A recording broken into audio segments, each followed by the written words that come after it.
नमस्कार दोस्तों, स्वागत है आप सभी का हमारे यूट्यूब चैनल पर। यदि आप हमारे चैनल पर पहली बार विजिट करें तो चैनल को सब्सक्राइब करें, अपने दोस्तों के साथ में इस वीडियो को ज़्यादा से ज़्यादा शेयर करें। वीडियो अच्छा लगे तो वीडियो को लाइक ज़रूर करें।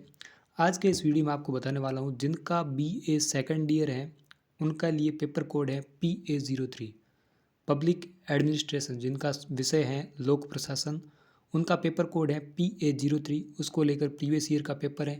साथ ही साथ इसमें मैं आपको ये बताने वाला हूँ उसके आंसर किस तरीके से लिखना है और प्रश्नों के साथ में आंसर भी बता रहा हूँ।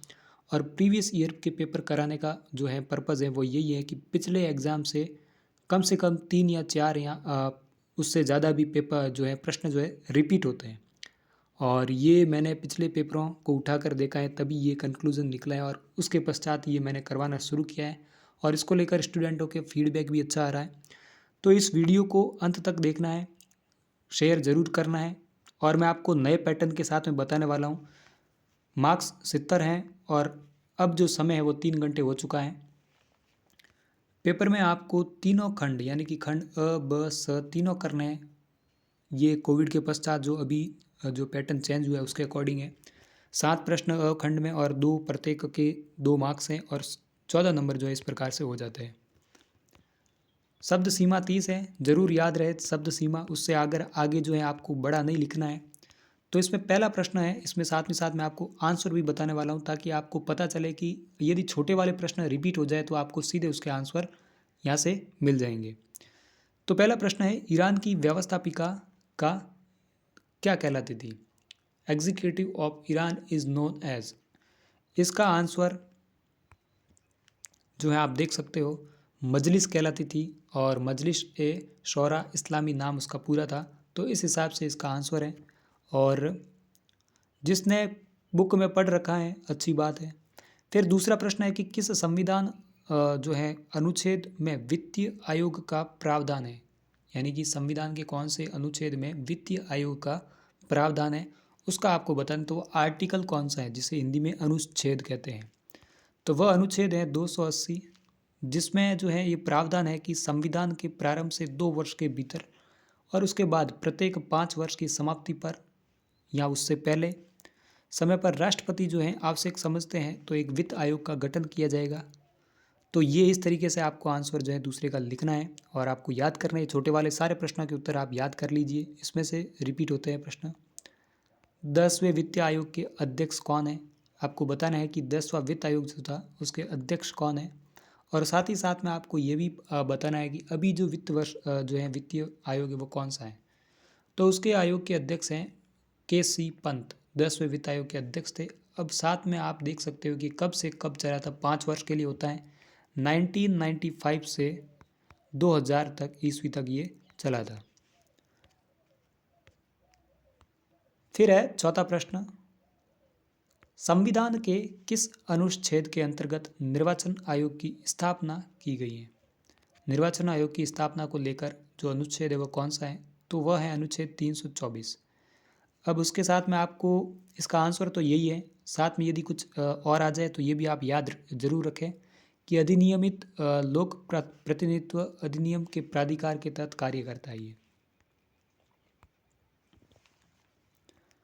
फिर नेक्स्ट प्रश्न है कि विश्वविद्यालय अनुदान आयोग की स्थापना अध्यादेश द्वारा किस वर्ष की गई थी?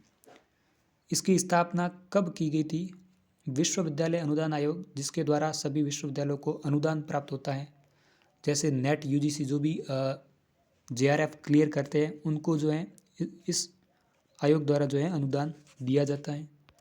तो आप देख सकते हैं कि विश्वविद्यालय अनुदान आयोग विश्वविद्यालय शिक्षा के मापदंडों में समन्वय, निर्धारण और अनुरक्षण हेतु 1956 में संसद के अधिनियम द्वारा स्थापित एक स्वायत्त संगठन है। कैसा है? स्वायत्त संगठन। इस प्रकार से उत्तर लिखना है। बहुत ही इजी प्रश्न है, आपको सारों के आंसर याद होने चाहिए। साथ ही साथ रेलवे बोर्ड के कितने क्षेत्रीय कार्यालय हैं? रेलवे बोर्ड के क्षेत्रीय कार्यालय यदि पूछे तो इसका आंसर है 18 जोन। जितने जोन हैं उतने ही उसके मुख्यालय और उतने ही वो जो गए कार्यालय हैं। डिवीजन का पूछे तो 73। अब आगे बढ़ने पर रेलवे बोर्ड के कितने संभाग हैं? इसका आंसर मैं आपको बता देता हूँ। रेलवे बोर्ड के जितने भी प्रश्न हैं आपको अच्छे से याद करना है। यहाँ पर 16 मंडल दे रखे हैं, हो सकता है यहाँ पर टाइपिंग एरर है, तो आप इस प्रश्न का आंसर जरूर चेक कीजिएगा अपनी पुस्तक से या फिर नेट से। फिर है नेक्स्ट प्रश्न सेक्शन बी के। कितने प्रश्न करने हैं आपको? 4 करने हैं। प्रत्येक की शब्द सीमा कितनी है? 200। अब 200 शब्दों में उत्तर लिखना कठिन हो जाता है कई बार यदि आपको आंसर नहीं आता है तो। प्रश्न का प्रत्येक का 7 अंक है।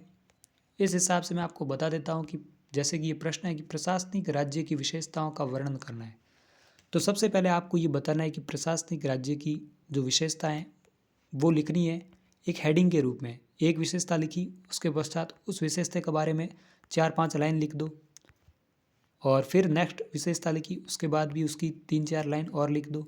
तो इस प्रकार से यदि आप करके आते हैं तो आपका जो है आंसर 200 शब्दों में आ जाएगा, यानी कि 2 पेज में आ जाएगा, और अच्छे से आप लिख पाओगे, जिससे बहुत ही मार्क्स जो हैं अच्छे मिलेंगे। कम से कम आप यदि उसके आसपास लिख के आते हो तो 7 में से आपको 3 या 4 नंबर मिल जाएंगे। फिर है भारत में प्रशासनिक संस्थानों की भूमिका पर चर्चा करनी है आपको।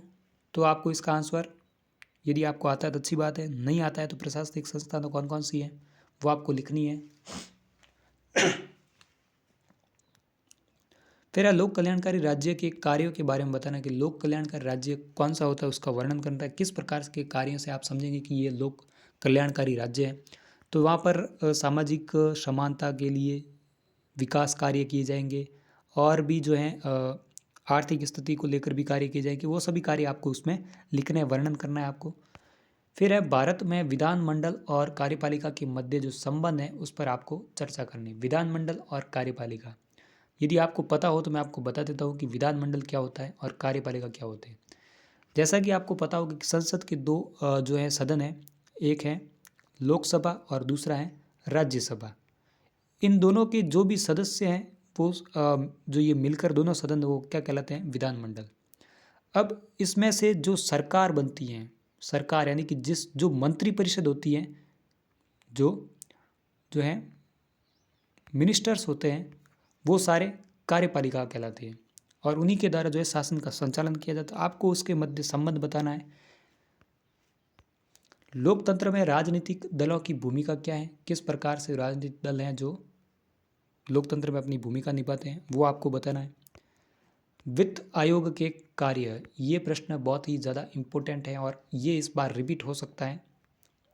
वित्त आयोग के कार्य बताने हैं। वित्त आयोग जिसका उल्लेख अनुच्छेद 280 में कर रखा है, और भारतीय नौकरशाही पर एक लेख लिखना है कि भारतीय नौकरशाही जिसमें जो यूपीएससी और राज्य में जो है राज्य पीसीएस जो संस्थाएं होती है वो उनका जो है सिलेक्शन करती है परीक्षा के माध्यम से, और फिर जो है नौकरशाही में किस प्रकार से अलग अलग पद सोपान है वो भी आपको बताना है।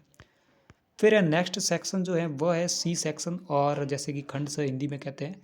इसका जो है 2 आंसर आपको, 2 प्रश्नों के उत्तर आपको लिखने हैं, प्रत्येक 14 अंकों का होगा, और साथ ही साथ मैं आपको बता देता हूँ इसकी शब्द सीमा 500 रहने वाली है।